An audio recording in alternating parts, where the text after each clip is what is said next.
Brenden Martin in Ocala, Florida, with cold coffee.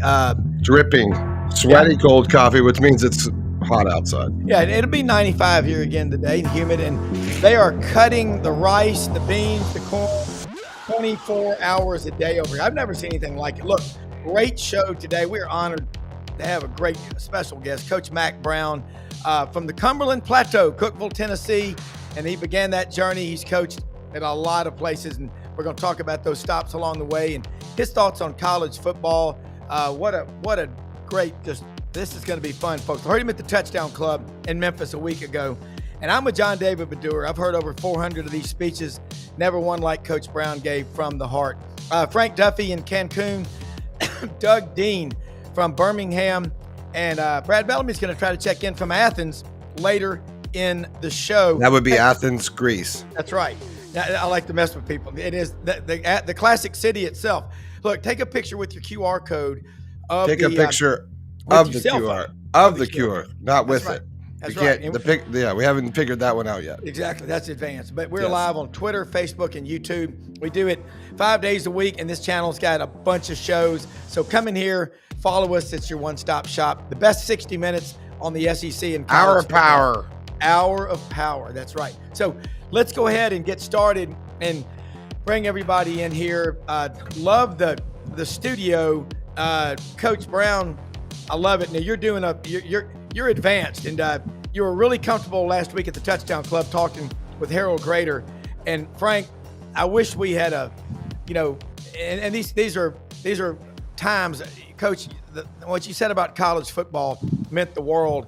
Who's in charge and a lot of things. But first off, thanks for taking time to share with us on this Friday morning. And I want to you tell us, you have won a national championship. You've played for another one. You're the winningest coach at North Carolina in their history, 11 games behind Coach Royal at Texas, and you're back in Austin. So the ball is yours. Well, thank you, Rob. Thanks for having me on, guys. It's a crazy time with college football. Saturdays are still wonderful. I sat and watched Charlotte and Rice play last night till the end. Then I was flipping back and forth with the Bills and the Dolphins. And I love college football. I love the kids that play it and the coaches that coach it and the fans that watch it. So it's a wonderful game.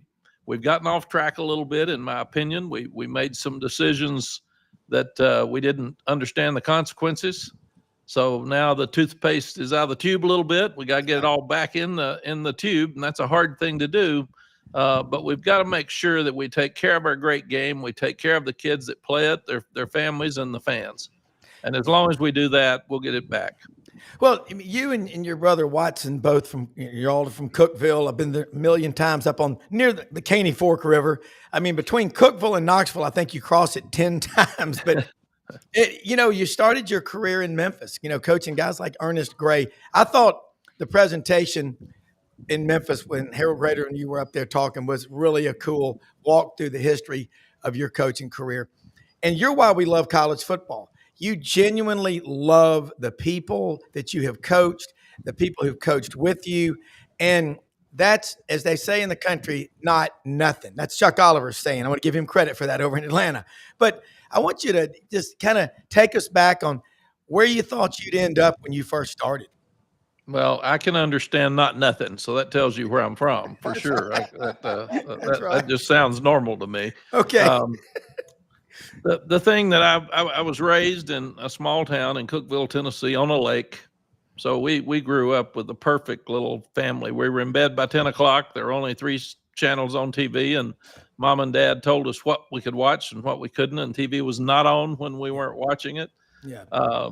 We had the old community phone that you had to call Mabel, and she had to hook you up with somebody else in the neighborhood. So and we were playing ball all day. We just had basketball and baseball and football at our high school, but we went early. We played all day. We stayed after school to play or lift weights or run, and then we came home, and usually Watson, my brother, and I, and Mel, my younger brother, we competed in basketball in the backyard and then went to sleep.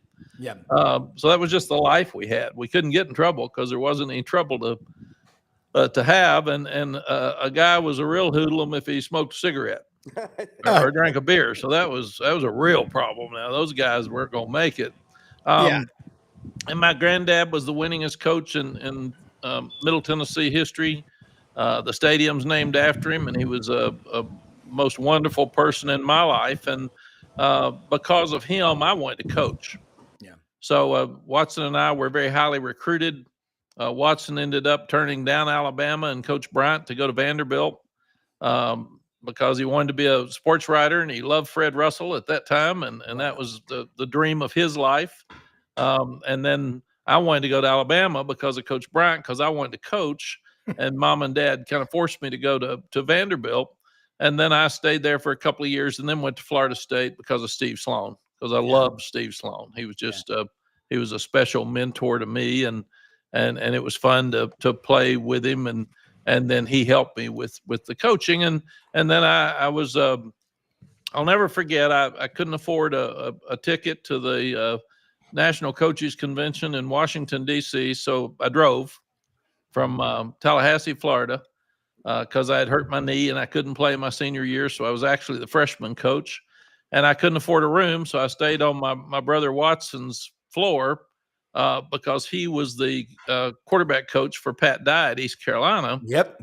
And then Jim Donnan, who I had played for at Oklahoma, Jim ran into Bobby Collins, and he had a receiver job open at Southern Miss, and I didn't have I really didn't know where I was staying. I didn't know the room number. I didn't know anything. I was just staying with Watson. So Coach Collins asked Jim, get Mack to come and see me, because I just interviewed with Bobby Bowden at West Virginia the day before, and he said I was too young. Yeah. And I'll never forget that Coach Harbison was sitting there, who was a friend of mine from the Florida State, because Coach Bowden was just going there. And Coach Bowden asked me how old I was, and I said, I'm 21. And he said, well, I need somebody 25 or older. And he got up and left. Coach Harbison said, why didn't you lie, boy? Tell him 28. He wouldn't know the difference. So I got to Coach Collins. They said he's leaving in 2 hours. You got to go. It was snowing. I ran to his hotel room, which was snowing in Washington, D.C. And Coach Collins, first thing he said is, how old are you? And I said, how old do you want me to be? I love it. That doesn't matter. That's not a factor. And then he said, can you coach receivers? Never played receiver, never coached receiver in my life. And I said, yes, sir. I can coach receivers. He said, you want to, you know anything about Hattiesburg, Mississippi? And I said, no, sir, but I don't need to. And he said, well, when can you come to work? And I said, tomorrow. I'll go home. How far is it? I'll drive. I'll get there. So that was my first job as a receiver coach. Then I went to Memphis State at that time for Richard Williamson after 3 years at Southern Miss, and then to Iowa State, then offensive coordinator at Iowa State, then to LSU, and then became the head coach at Appalachian State. Left there. I was making $38,500 at App State as a head coach. Wow. Coach Switzer called me and offered me $125,000 to be the offensive coordinator at Oklahoma. So I couldn't count very well, but I knew that was better. Yeah. So I hopped on a plane. I went to Oklahoma, stayed there for a year, and then became the head coach at Tulane. It's really interesting. You get to Tulane, and the first thing that happens is they've got a point shaving scandal. They fire the athletics director. They drop the basketball program. They want me to be the athletics director, and then they're voting to see whether they're going to keep football or not. And if they are, what level are they going to keep it? So I was in a mess. Yeah. I think there were 41 guys on academic probation. It was just a mess. Wow. So I stayed there 3 years, and after that went to North Carolina. And North Carolina had a tough time starting, but stayed there 10 years. Then left North Carolina to go to Texas. I stayed there 16 years. Got out and got in that crazy media business. I crossed over for 5 years and loved TV, and then went back to North Carolina for 6. And now I'm enjoying life and grandkids. And I have broken that theory that if you play more golf, you get better.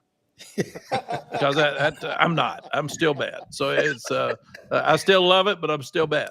I love it.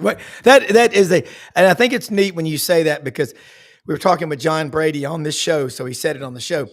People think coaches start out making all this money, and John said, Rob, my first 3 years in Macomb, Mississippi, $15,000 a year and what you have to go through to get. Now, I got one of your old ball boys from Tulane, Frank Duffy. Frank, jump in here in this conversation, and that's Doug Dean from Birmingham. But what a story.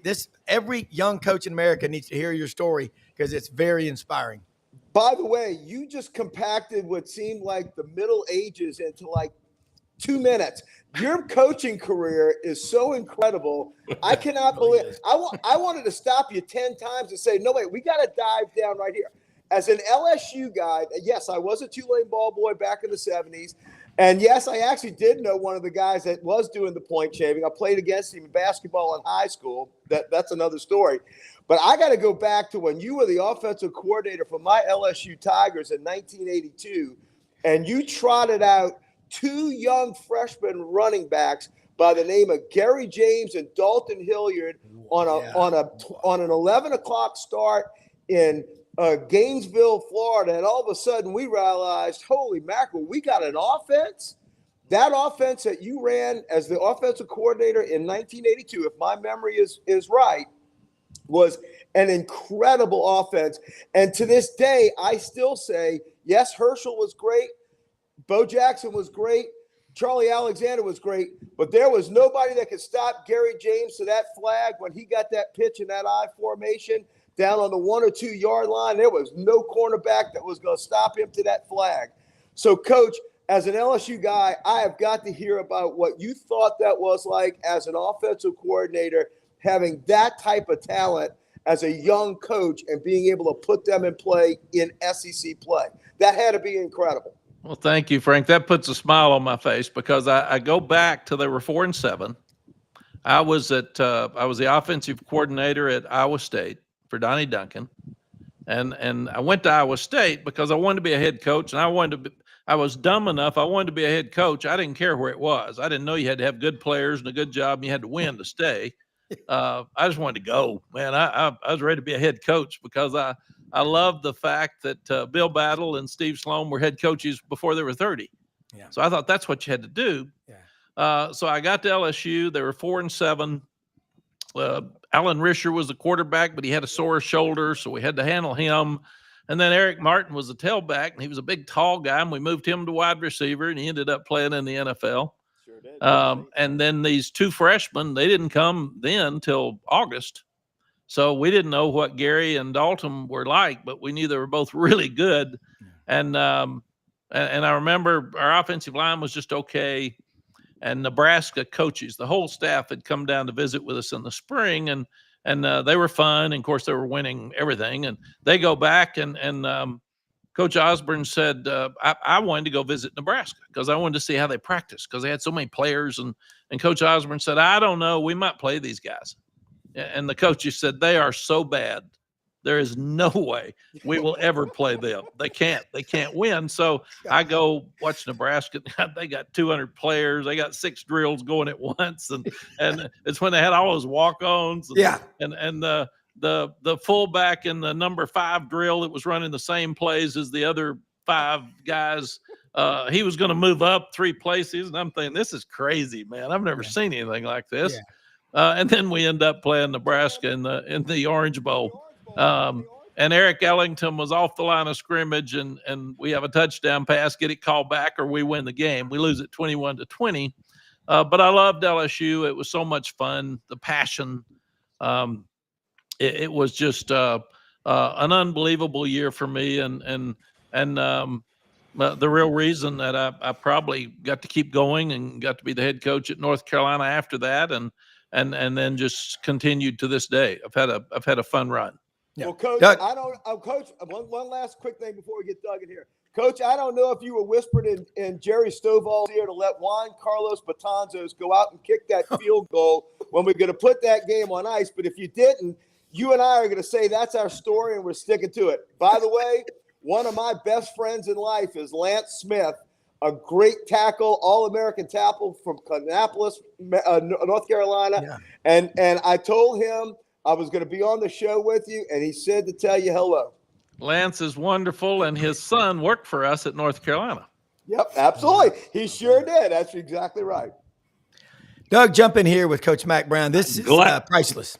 Gladly. First of all, Duff, looking good at your latest travels, and maybe this will be the Saturday that LSU starts playing actual offense, Southeast Louisiana, right? Coach Brown.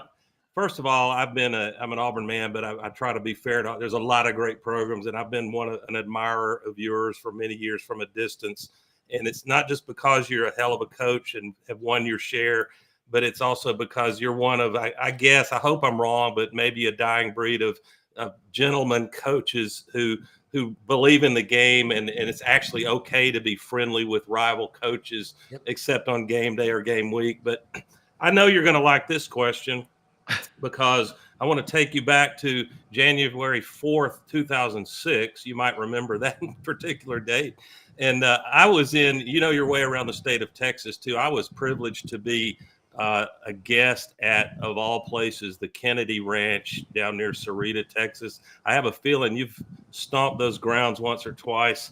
And so that we had all had a successful hunt. We're around camp, and naturally we had to tune in to what some believe was the greatest Rose Bowl and championship game played in the modern era. But take us inside, if you will. I'm sure you could spend 3 days talking about that unbelievable 41-30 defensive struggle, wasn't it, Coach? 41-38 game. And what stands out in preparation that week, and especially in game, what y'all specifically were able to do to beat one heck of a USC team? Doug, let me say first that when my first game at North Carolina when I came back was at Auburn with Pat Dye.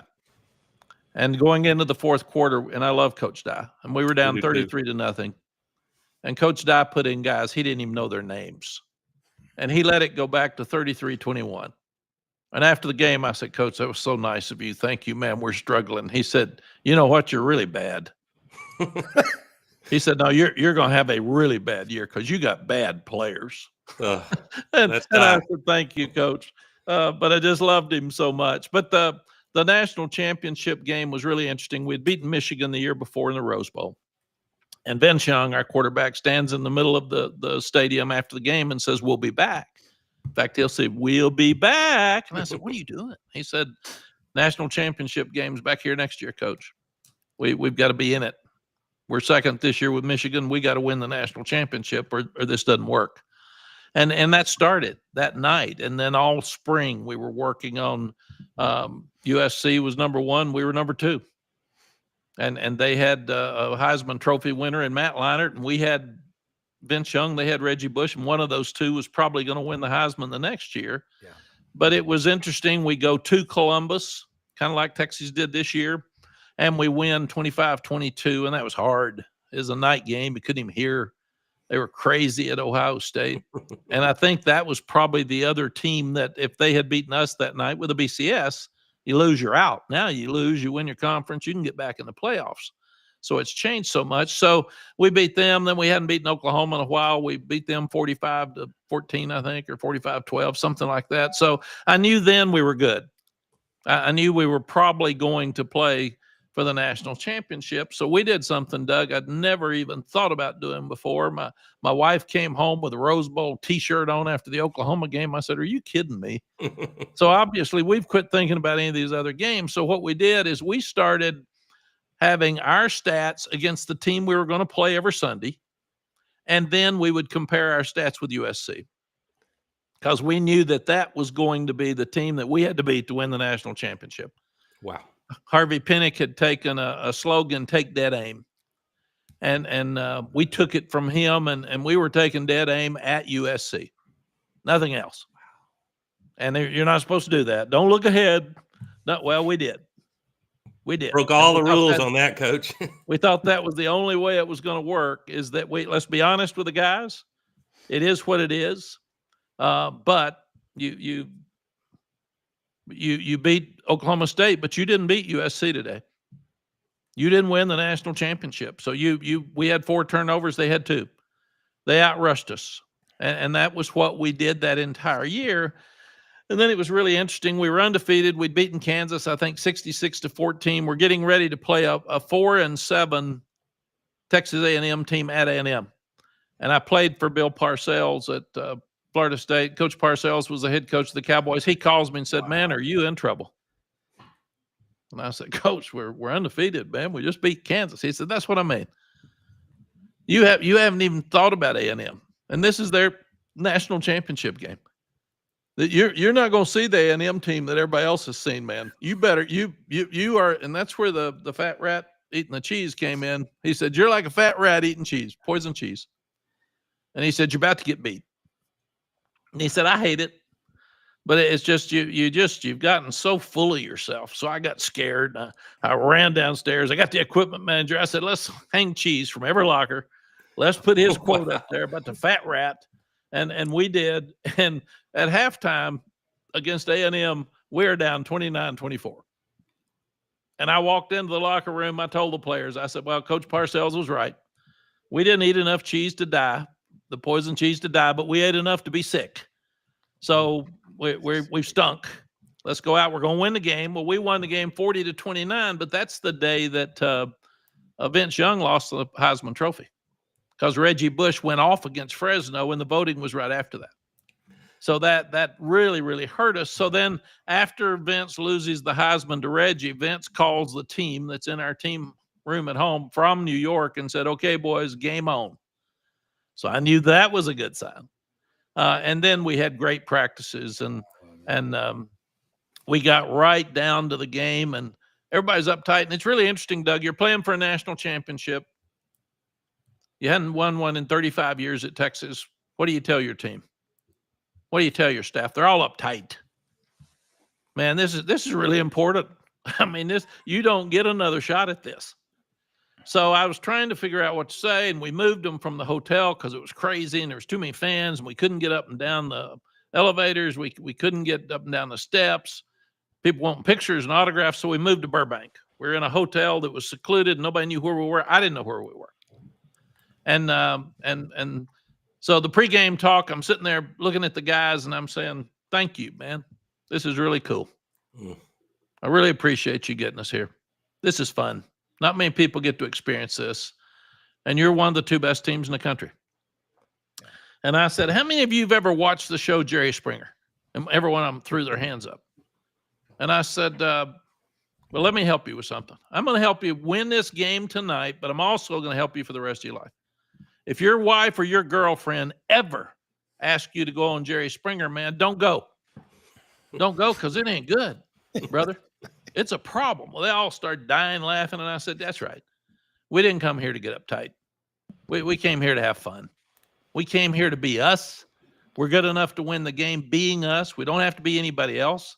So let's just go have fun and play." And then, of course, they relaxed and played in one of the best games ever. Yeah. And Coach Chizik helped a little. I don't think he wants to get awards for giving up 38 points, but you get stops when they really matter, right, Coach? Well, it does, Doug. And I'm standing there before the game. I'm talking to Coach Chizik, and I'm talking to Greg Davis, our offensive coordinator. And I sat there, and I'm looking at their team, and 98 players, I think, in that game played in the NFL. I mean, it's unbelievable talent. Wow. And I'm looking at them, and I just talked to Pete Carroll, and he walks down, and I said, "Good Lord, they got a good-looking team." And Gene and Greg Davis looked at me and said, "Well, turn around, Coach. You got a good-looking team, too." Now, that's the coaching fraternity. Yeah, who knew, Coach, and Rob and Brenden, who knew that Coach Saban borrowed the rat poison story from one Mack Brown?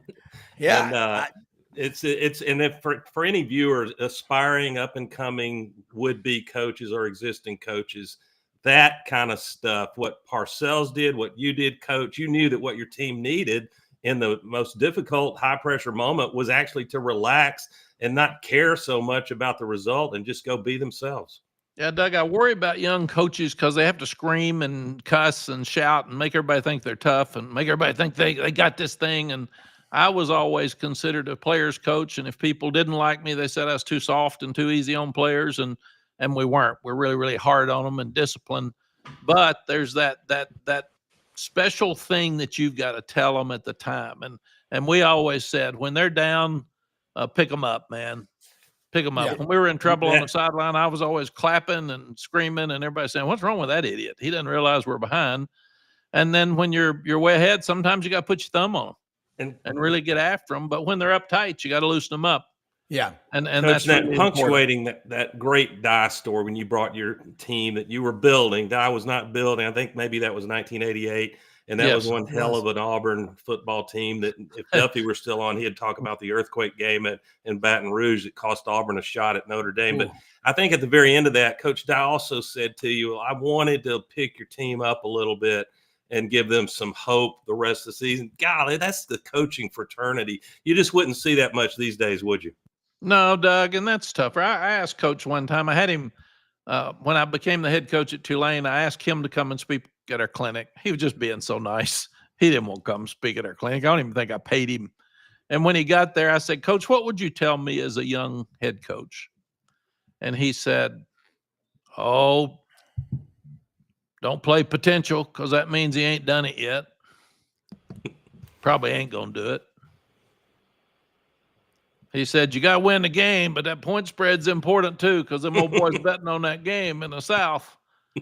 They figure you better help them too. And he said, and you need to have some fun. There's not enough fun in this game right now. And I thought those were three of the best words of advice that I'd ever gotten. Coach, I remember as a student in college writing for the Auburn Plainsman and doing stuff at Weagle. Auburn was playing Vanderbilt, and Watson Brown, your brother, was the coach, I think in 1986 at Vanderbilt. He loved your brother. I'm telling you, the genuine coaching fraternity. And Joe Biddle from the Nashville Tennessean was on there. And, David Housel would have us over there, in line, and Buddy Davidson and Reba Gully. But it's the respect. Doug, you hit on it, and Frank will be back in. I know he's in Cancun, and no hurricanes, thank goodness. But just that's what it was, is those coaches cared about one another, and they cared about the game. You talked in your speech at the Touchdown Club in Memphis last week with Harold Grader, which was just off the charts. Genuine love of the game. And we cannot lose you as a voice, a face, but the substance that you bring from up on the plateau. I mean, I love that part of Tennessee. I'm a Tennessean, man. But you make people proud of the game and the relationships you have with your players. Kind of talk about where you think we are in college football now and where we're going and what kind of leadership team we need forward. Well, Rob, thank you.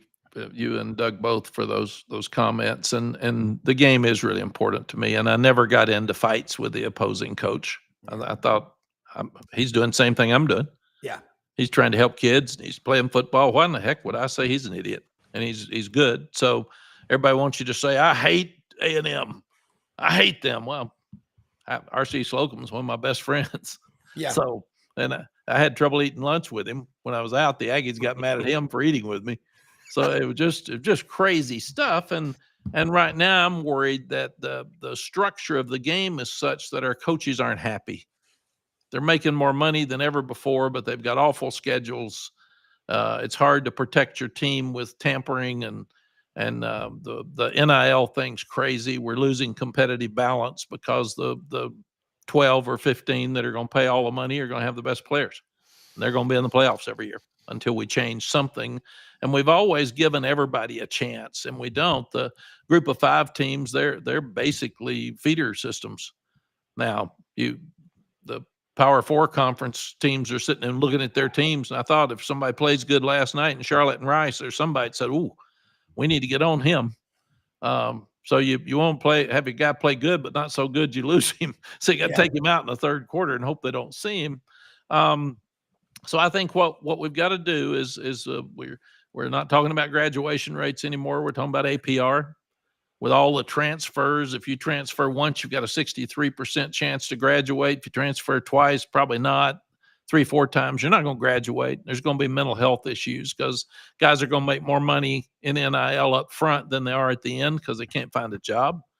So they're going to be homeless and depressed, and I'm concerned about that. What happens? Do we put those that have money in a league, and everybody else has to try to figure out who you are and what you are at your level? And right now we're going to separate group of 5 and Power 4 so much that I think we need to have a group of 5 national championship, just like we do FCS. I think we should have those teams. Boise playing Memphis for a national championship. We're going to watch. Yeah. We're going to have a playoff. Let's just do it, because those teams are not going to be able to compete with a team spending $35 million. Yeah.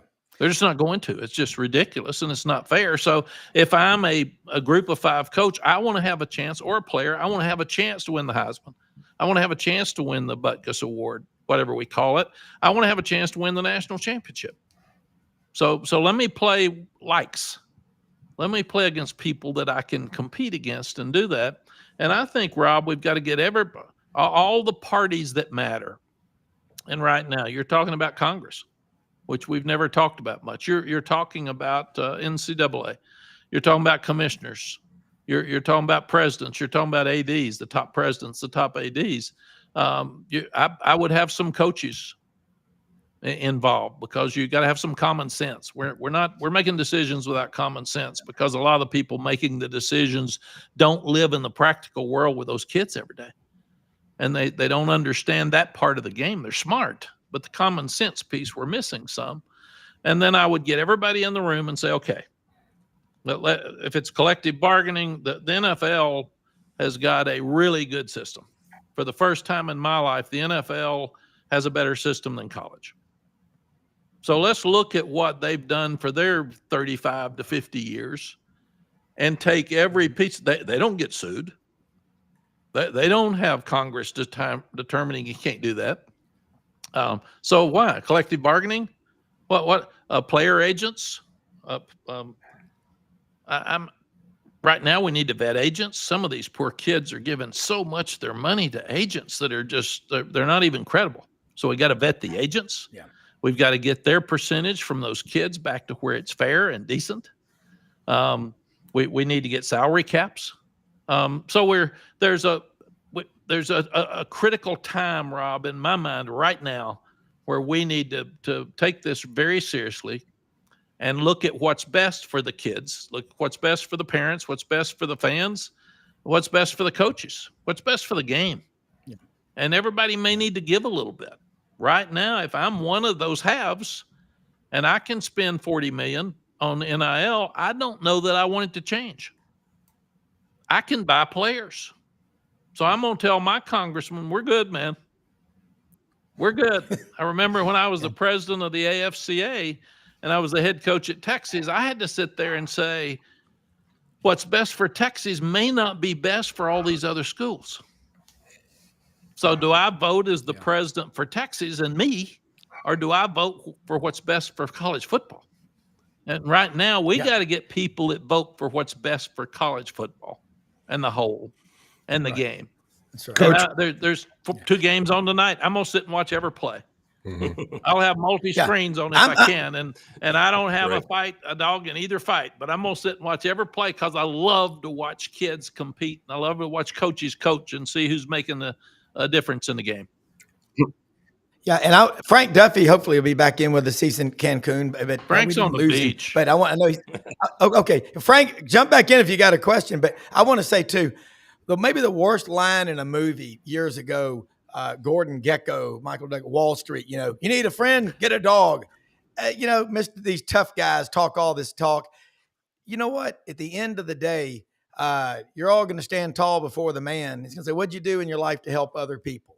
And I think, Coach, what you just said, every young coach, student athlete in America needs to take as a gospel. I mean, you don't preach to people; you are telling from your real life experiences, and I think that is invaluable. So, Frank, jump back in, and I know you've got questions. I can't see you, but in the meantime, Doug, I think Brenden had a question. Go ahead, Brenden. This is great.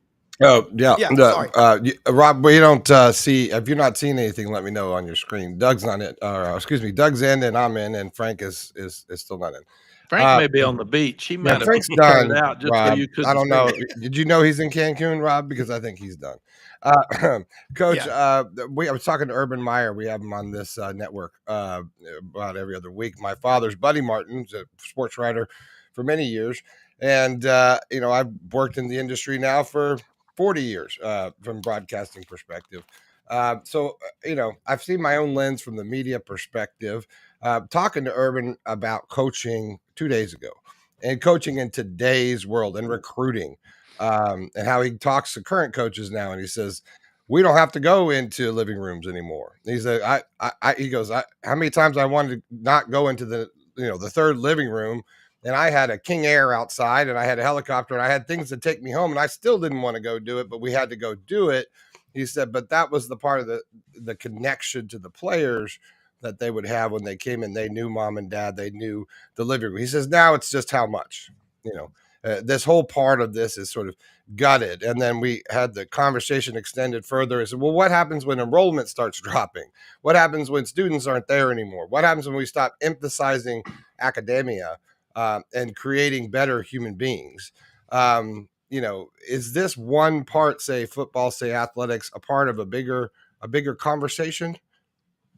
Yeah, Brenden, for sure. It's become transactional instead of relationship built. I was sitting there last year, and it was so interesting. Two quick things that happened is a player would come in with his parents on Friday, and we'd recruit the heck out of them for 2 days, show them the academics, and talk about life after and all that kind of stuff, and what a North Carolina degree meant. And then on Sunday, they'd say, well, we're ready to commit. There's just one other thing, and it's kind of awkward, and we hate to ask, but how much are you going to pay us? So I started telling our coaches, why don't we ask them how much it's going to take on Friday? And then we not even waste Saturday and Sunday talking about academics, because it's going to come down to what we pay them anyway. And what Sally and I always did, we worked on relationships, the fit. And that really doesn't matter in the recruiting anymore. It matters who you take, because it's still got to fit your program. But basically, you're going to be buying players, and it's going to come down to their value. And then somebody says, well, what's his value? None of them are worth what we're paying them, but the value is what they're worth to you. And that's the crazy thing about this whole thing. Coach Royal, I loved, and he had 3 national championships at Texas. And he had dementia, and I brought him out to a game, and he was the honorary coach, and he flipped the coin. It was really cool, and he's walking off the field, and I said, Coach, that's so cool for you to be here. And he said, Coach, where am I? Because he really didn't know where he was. And I said, Coach, you're in your stadium. It's DKR, and I loved him. I loved him like an older brother. He said, who's playing? I said, Coach, it's Texas and Wyoming. Coach, which is which? I said, well, Coach, the ones in orange that you really started, this burnt orange jersey, that's Texas. So he went into a home right after that. I went to see him about every 2 days, and Sally and I would be in there with him, and he didn't know how many games he'd won. He didn't know he won 3 national championships. He didn't know the stadium was named after him, but every ex-player or ex-coach of his that walked in that room, he knew their name.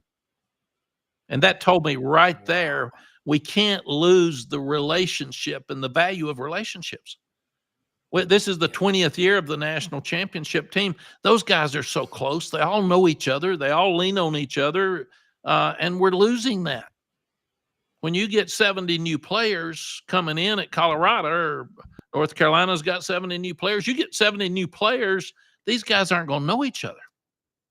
They're not going to be in each other's wedding. They're not going to be best friends. So we've really changed, Brenden, the whole direction of where we're going, and we've got to get some of that back. And then last year we were #1 in APR in the ACC, and we were tied nationally with Northwestern for #3. People didn't really care. You're right. We've lost that part of the value. It is how much do we have to pay the coach? What's his buyout? How many players can we buy, and what level do we have to buy them, and do we keep them? What kind of contracts do we give them? And do you sign high school players anymore? Or if you're in some trouble, do you get an older one that's already proven instead of risking on a high school player? Do you pay a high school freshman that's coming in because he may not play for 2 more years? Do you develop him anymore, or you just get rid of him and get you another one? So it's the whole game right now is it's put tremendous pressure on coaches, and everybody says, well, coaches are they're making more money than they ever have before. I said they are, and they're miserable.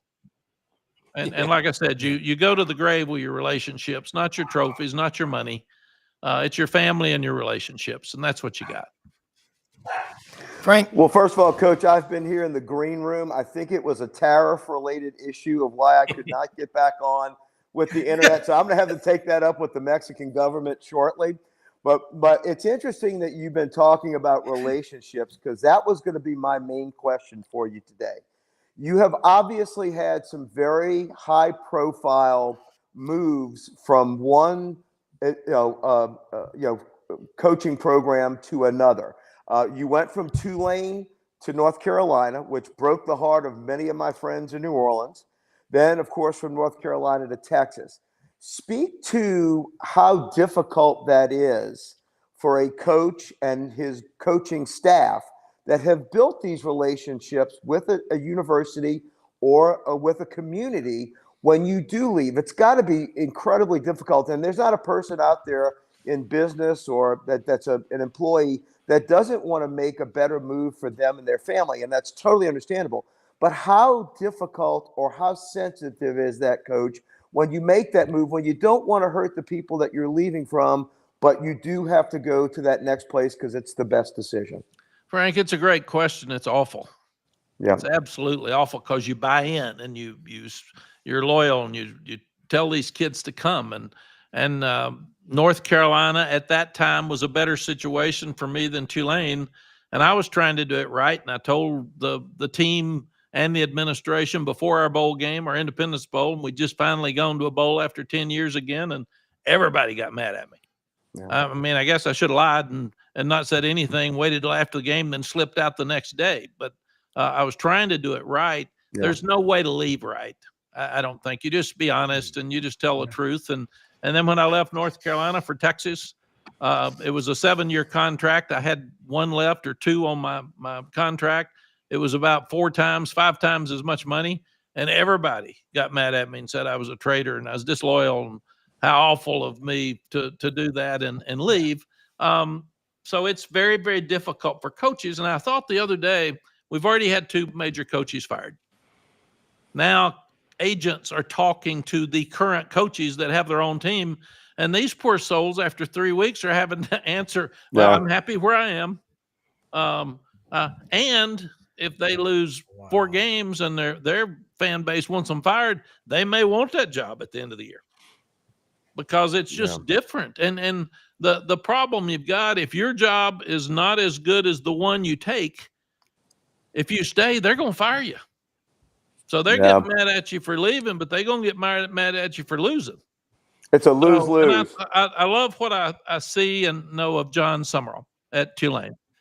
Other day, the quarterback from Duke came back to him, and let's say he made $4 million a year. What he made a lot of money, whatever it is. And John was asked, do you begrudge your quarterback for leaving and going to Duke? And are you mad at him? And he said, no. He said, no. He said, I've left jobs for money too. So that's what we've got. And we're starting to treat players like coaches. We're going to have contracts. There's going to be buyouts. There's just different things that happen. So one of the hardest things to do for you, your family, is to leave a program that you care about and you love so much. And then just everybody gets mad at you, but nobody understands. If they were in your shoes, they'd be doing the same thing. They would do the same thing. You're exactly right. They do the same thing. Yeah. Coach, before we go to Doug, I know Doug's got a question. I want to say, Doug, you know what Hugh Freeze did, and I don't know if you saw his social media in the locker room before Auburn's game last week, and he was very emotional, and he said I can promise you, somewhere out there in that stadium, Jordan-Hare tonight, there's a family that drove from I don't know where, and they're paying and they're sacrificing all year, and they're sitting up in the upper deck in the oxygen, and they can't see you, barely see you. You go out there and you owe them something. And I remember the guys I know, my friends that played when I was at Auburn, I see those guys coming back, and they're my age. Some of them are on canes because of the beating that they took. And you know what it's like. I mean, I remember the trainer at Auburn told me one time, he goes, I've been here, Rob, 24 years, and there's one player who's come through that has not gone under the knife of either Dr. Houston or Dr. Andrews, the kindly Dr. James Andrews, who we like to bring on the show. But wow, Doug. Next question. By the way, Brenden, that question that you brought up that Urban Meyer said was awesome as well. So, Doug, Coach, I want to in. bring you into the here and now because I'm not the least bit surprised that your eyes are glued to just about every game, consequential or not. You love football, and we love that about you. I won't ask you to go on record, Coach, because you're too classy, I bet, to do it. But I suspect you won't mind my pick in the Auburn-Oklahoma game, which is the marquee matchup, arguably, tomorrow. I suspect you won't mind it. I think Auburn is going to, at least the OU fans I'm listening to out in the Twitter sphere, it's hard to find anyone that thinks Auburn can stay close in this game, and I just don't see it that way. But my question to you is which is going to happen more and more, these talented quarterbacks that either – with a push or voluntarily leave their school to play somewhere else. In the curious case of Jackson Arnold, who's got all the talent, there's a reason he was a 5-star coming out of high school, and you see flashes of it in the Baylor game. Auburn was able to win on the road, which is underrated win, if you ask me. So my question is, how do you manage – you get to be Auburn head coach for a minute, or OC. How do you manage a quarterback's emotions? Are you going to take all the training wheels off playing against a fierce Oklahoma defense from the looks of it? How do you manage his emotions and specifically strategy going up against Oklahoma on the road? Yeah, Doug, another great question. And by the way, Dr. Andrews and Dr. Houston operated on my knee when I was at Florida State. I stayed at Dr. Andrews' house, and he was the coolest guy. So next time they're on, and I can still walk. So does he make some good scrambled eggs, Coach? I had some good scrambled eggs and some stories. But you be sure to tell him I said hello next time he's on. What I would do, Doug, is that there's going to be so much pressure on Jackson Arnold. I mean, going back to the place, you can be mad. Sally and I kind of have a little statement that when you're angry at somebody, success is the best revenge. Don't be mad. Just go get better. And the other part of that is let's get better, not bitter. So if he can go back in there and relax with a smile on his face and embrace Oklahoma, and I would let him have some success early. Usually I wanted a Vince Young or a Colt McCoy to run some early in these games to get loose and get hit so they wouldn't be uptight, but we're going to throw screens and quicks and flares, and we're going to throw deep because that's not dangerous. Don't throw it over the middle early. Don't have him hold it with a tip ball. A deep vertical is a punt sometimes, right? It is. And then don't get him where he can hold the ball and get sacks, because that energizes the stands and the defense and everybody. So, but let him play. And I've been so impressed with Mateer. I haven't seen Jackson that much. I saw a little bit of the Baylor game, but Arbuckle, the offensive coordinator coming in from Washington State with Mateer, they've looked really good. Mateer's, I don't object to Mateer being called the best at the moment. Yeah, he's really good. So that's one of the games I'll really focus on this weekend because of the emotion that you're talking about. I love the emotion. I love the pregame talk, the halftime talk, the build up, what advantages can you get mentally, and how does Hugh get his bunch to be confident but relax? You talk about the stress of, sorry if I walked on you, Coach, the stress that goes to coaches too. Brent Venables needs to have a big year. He looks like he's on his way to it, but not Jackson Arnold and arguably the Auburn defensive front have the opportunity to make Brent Venables look pretty stupid, letting Jackson Arnold leave and go to Auburn, depending on how the game goes. Yes. And what I've said, somebody said, who's on the hot seat? I said, the ones that lost. Everybody wants them fired. Yeah. So everybody's on the hot seat now. So if Hugh loses, they'll all be mad at him. If Brent loses, they'll all be mad at him. And we've said 50% of them going to lose. So 50% of the fan bases are going to want their coach fired. So it's the nature of the beast, isn't it, Coach? That's just it. It's a nice transition to ask you about Florida, Coach. What do you think is going on down there with Billy Napier? What do you see happening? And as a side question, how do you motivate a DJ Lagway? How do you keep TJ Lagway in this situation, considering what's college football, transfer portal, NIL, which I like to call match and gasoline. What do you do, Coach? Well, number one, I'm a Billy Napier fan. I think he is one heck of a football coach, and he's from Cookeville, Tennessee. So that may be, I am partial to him, obviously. And they did an amazing job last year of hanging in there and turning it and winning games at the end. So I'm not giving up. The thing that we've done now is we used to have an easy game to open up with, then a hard game, and then a couple of easy ones, and then get into your conference schedule. And now Clemson loses to LSU, and everybody's mad at Clemson. Notre Dame loses to Miami, and everybody's mad at Notre Dame. If they'd both played really easy teams, they'd be in the top 10, and everybody'd be pumped about their season and can't wait. And Florida loses to South Florida, which you can't do. And then they lose to LSU, and the quarterback's got pressure. The other thing I'm seeing is that quarterbacks at Clemson and LSU and Florida and Texas have struggled some early in the year.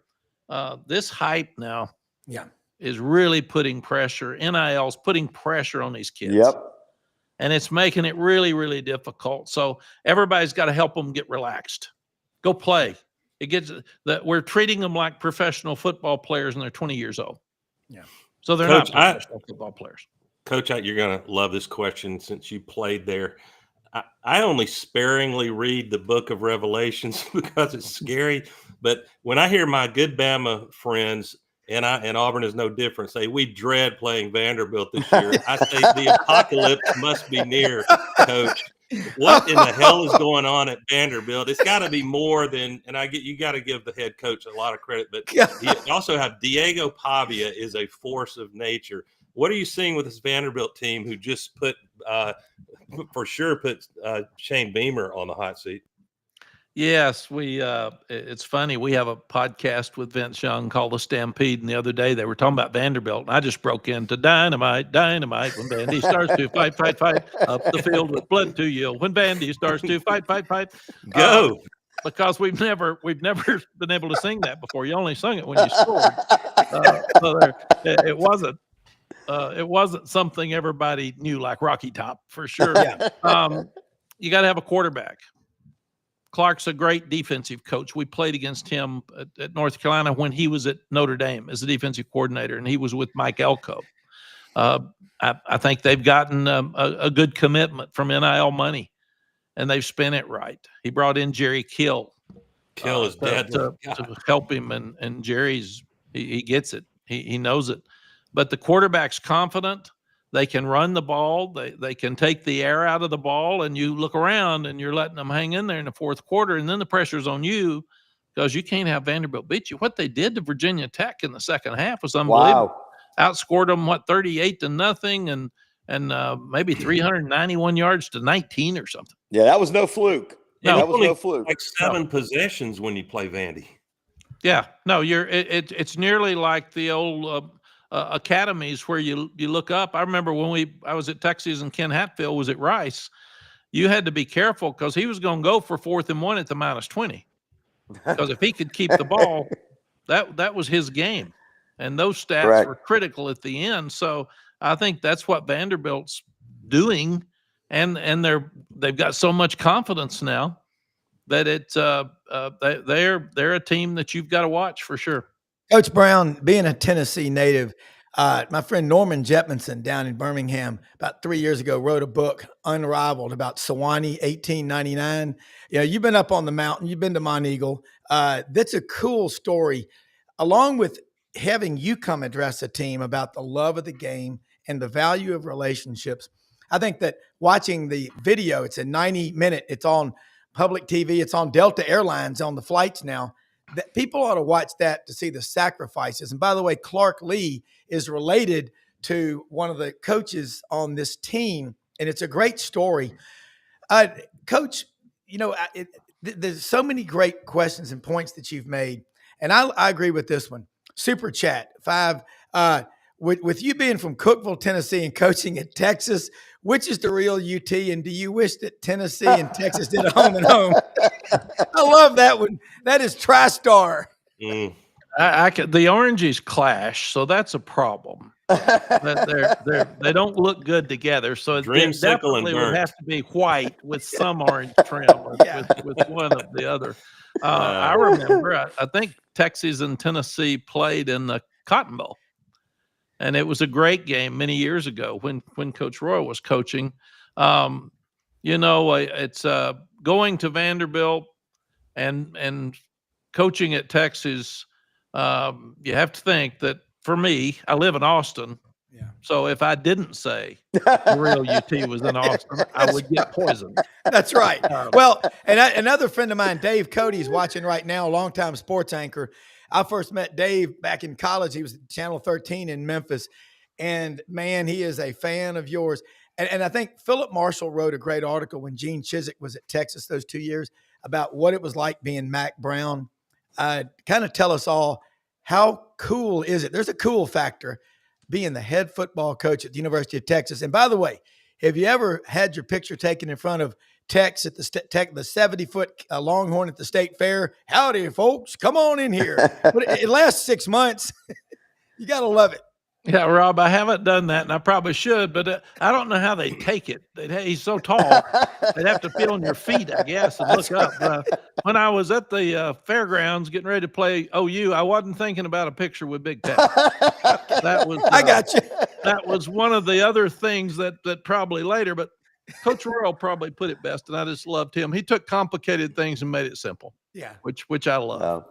And Coach Royal said one time, son, don't ever walk by any fan, young or old, without stopping and signing something for them if they ask you or taking a picture. Because what a gift that your job allows you to put a smile on somebody's face for such little effort. And then he said, and remember when you're doing it, it's only because of your job. Because as soon as you leave, the next guy's going to be doing the same thing. Yeah.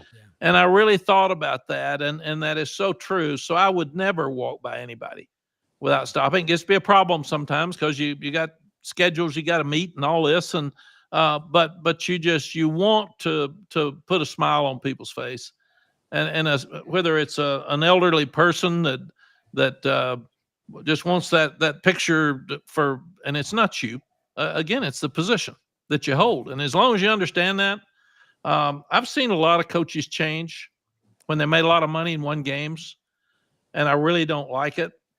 And one thing that I'm really, really proud of, I think I'm probably got more wisdom and probably say fewer stupid things and don't get mad as much and can handle pressure better. But I never got the big head. I never thought that I was better than somebody else just simply because I got a coaching job. Yeah. And when you think about it, very few people ever get to coach college football. Yeah. The ones that do don't have very good jobs because there's only probably 10 or 15 jobs that are any good anyway. And then the ones that do don't get to keep them very long because you get fired real fast. And then all of a sudden you look up, and I was a head coach for 36 years. My life has been so blessed. And the fans, the boosters, the administrators, the players, the parents that I've met, it's just incredible how fortunate I've been. And, Coach, what you've done for these young men over those 36 years that have come into your program and what they've now become as fathers and grandfathers and what they've been able to do, that, I think, is the true coaching legacy of college football. You've taken men that have come to you at a very impressionable age, and what you've been able to do to have them grow in their faith or in their life as a citizen. I think that's y'all's true legacy as coaches. Thank you, Frank. And I agree completely. It stuck in my mind that Billy Graham said that a coach will change more lives in 1 year than the average person will change in a lifetime.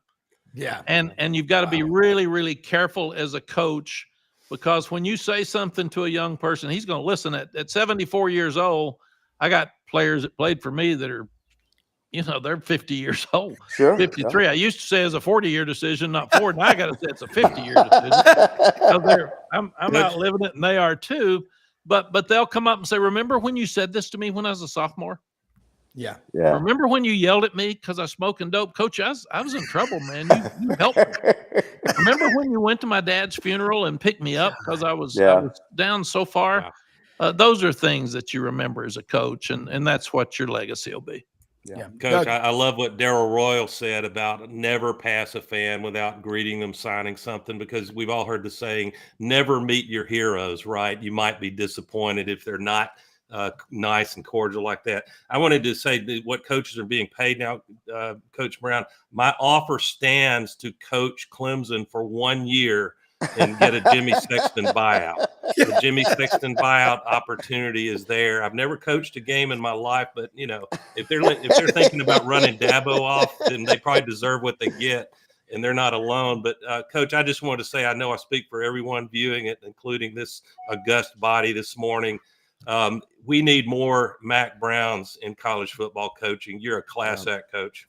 Well, thank you, guys. It's very much, Doug. One thing I did, I never had an agent because I didn't think I could have an agent and the players have the same agent. It was conflict of interest.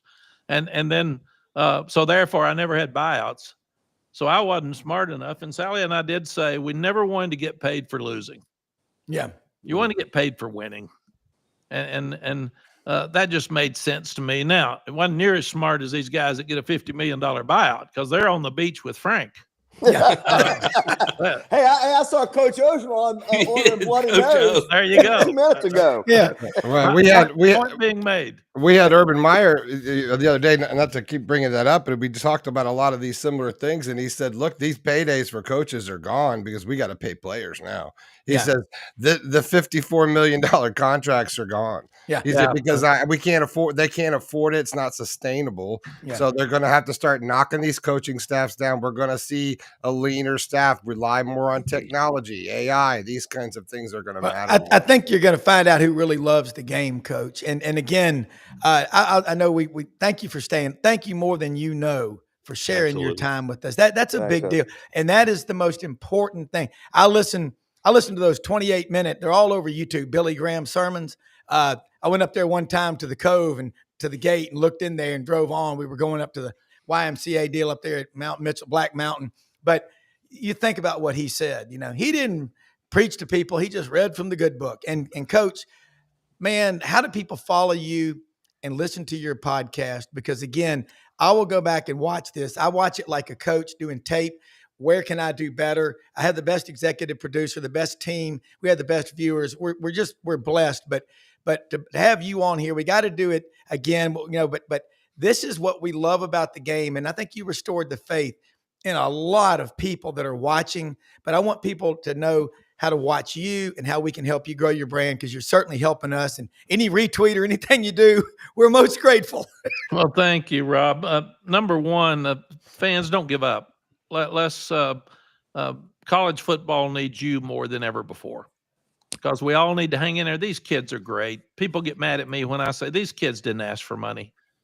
They really didn't. And if somebody going to give me money, I'm going to take it. But they're still going to play the same. We had a receiver drop some balls at North Carolina, and one of my friends who'd been drinking a little bit after the game, we lost. He came up and said, "How much did you pay that idiot for dropping balls?" I said, "Not very much." Yeah. So let's be smart. So let's keep understanding these are kids. They do have families. I thought as a coach, I always ask our coaches to treat the players like they would want their son or daughter to be treated. As fans, if we can do that and think about, if that's my son, how would I be talking about him during a game? We'll look at it differently and try to enjoy it. And I appreciate you bringing it up, Rob. We're on the Stampede UT with Vince Young and Bob Ballou. And you can find it on all your podcast outlets, YouTube, Spotify, all the things you can find it on. You can find it. And we do this. We talk about life. We talk about stories. We talk about what's right about college football. We talk about what needs to change.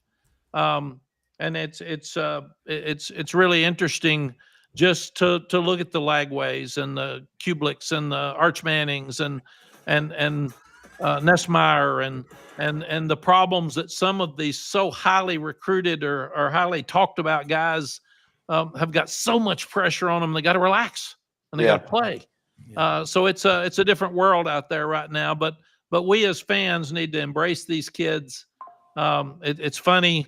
Mike Norvell, we pay millions of dollars at Florida State to stay. Then last year we want him fired, but we got too much buyout. Now we're glad we got the buyout because he gets to stay. So don't give up on your coach at halftime. I used to read the emails at halftime. They wanted me fired. We'd have a great comeback, and they'd say, "Oh, sorry about that. I was just kidding. I was mad. We're good, man. We're good. I'm for you." So the buyout, yeah. The purpose of the buyout is actually to protect the school from its own stupidity. Yeah, it really is. Let's call it emotional instability. There you go. Let's just call it that. And I'm with you, Coach. Tough times don't last forever, but tough people do, and relationships are everything. And look, we'll let everybody go. We're going to say something about our sponsors, but Coach, what a blessing. And I'll be tuning into your podcast regularly now. I'm going to put that in my list of must watches, but thank you. Go ahead and click the QR code there, folks. It'll take you to this YouTube podcast channel. You guys can check it out right there. The Stampede Podcasts will be on the chat. There's a link, and then hit the QR if you want to check out his podcast. Thank you, Coach. Thank you, Coach. And thank you, Frank, for having me on. And you guys have a great weekend, and let's enjoy all this great college football. We will. Sir. You made us want to. Thank you. All right, let me say something real quick. We're hoping we would have Brad Bellamy jump on today from Athens, but I know the time constraints. It's kind of 6-7 hour, 8 hour difference over there. But man, that was just incredible. We love the game, and that's what it's all about. And what a good man. He's a good man. When John David Badur comes up and tells you, and I've known John David for 31 years, I've been to over 400 of these speeches. That may be the best I've ever heard because it's from the heart. A humble proposition. And I would support Coach Saban if he ever wanted to be commissioner of college football.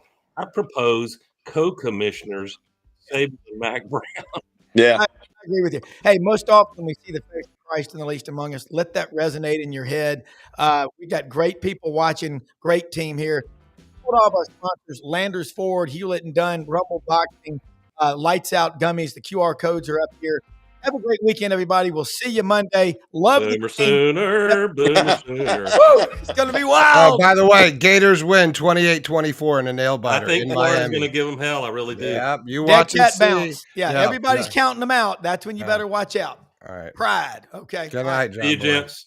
Good night. See y'all. See y'all Monday.